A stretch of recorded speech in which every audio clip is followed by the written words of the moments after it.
Hello everyone.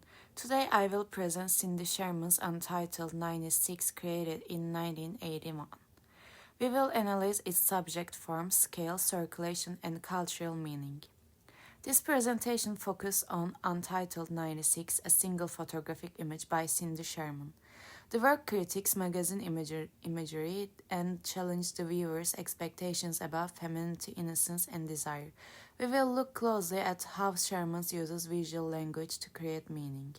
Cindy Sherman was born in 1984 in New Jersey and is based in New York. She is an American contemporary photographer known for conceptual photography and feminist art.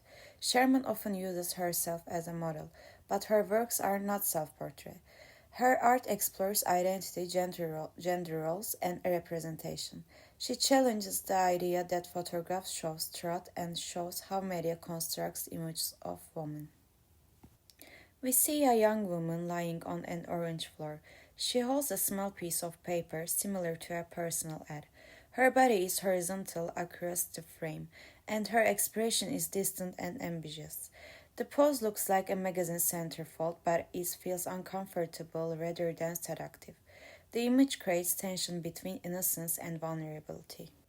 The colors and lighting emphasize that the scene is carefully staged. Her gaze and pose make the viewer feel both curiosity and discomfort, highlighting Sherman's critique of how women are represented in media. The photograph is about 24 by 48 inches and horizontally oriented. Its large scale comforts the viewer similar to magazine spreads. The medium is color photograph, a chromatic print which gives rich color and detail. The work circulates in museum collections like MoMA, Tate, and the Whitney and is included in art history textbooks and feminist theory courses. The image has bright saturated color, especially the orange background. The composition is clean and staged with horizontal centerfold-like framing.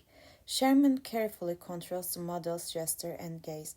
The centerfold format suggests availability, but the subject resists erotic engagement. The artificial colors and lighting emphasize that the image constructed, making the viewer question their own gaze. We can compare this photograph to men's magazines and advertising images, which often shows women as objects of the male gaze. It is also connected to Sherman's earlier Untitled film stills. The key difference is that Sherman removes narrative pleasure. The figure does not show confidence or desire. The photo references late 20th century magazine culture, feminine stereotypes, and media constructions of girlhood and sexuality. Laura Mulvey's 1975 essay Visual Pleasure and Narrative Cinema introduced the concept of the male gaze. The male gaze positions women as objects of visual pleasure. Sherman uses the visual language but disturbs it. The viewer becomes aware of their own role in objectification, creating critical distance.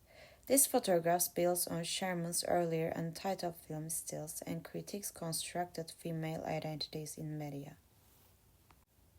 Untitled 96 challenges traditional photographic desire and reveals the constructive nature of femininity. It turns familiar visual language into a side of critique, asking the viewer to reconsider how women are represented in media and advertising. The image exposes the artificial and staged qualities of magazine culture, showing that what we see is carefully constructed rather than natural. The photograph is still relevant today because media continues to shape expectations about gender and identity, influencing how people understand beauty, innocence, and desire. By confronting the viewer directly, Sherman encourages us to reflect on our own role in looking and interpreting images, making the work both critical and thought-provoking. The sources I used for this analysis include Laura Mulvey, Visual Pleasure and Narrative Cinema, 1975, Cindy Sherman, The Complete Untitled Film Stills, Museum of Modern Art, Cindy Sherman, Untitled 96. These sources help explain Sherman's critique of the male gaze, the context of her work, and its significance in art history. Thank you for your listening, and I hope this presentation helped you understanding Cindy Sherman's Untitled 96 and its meaning.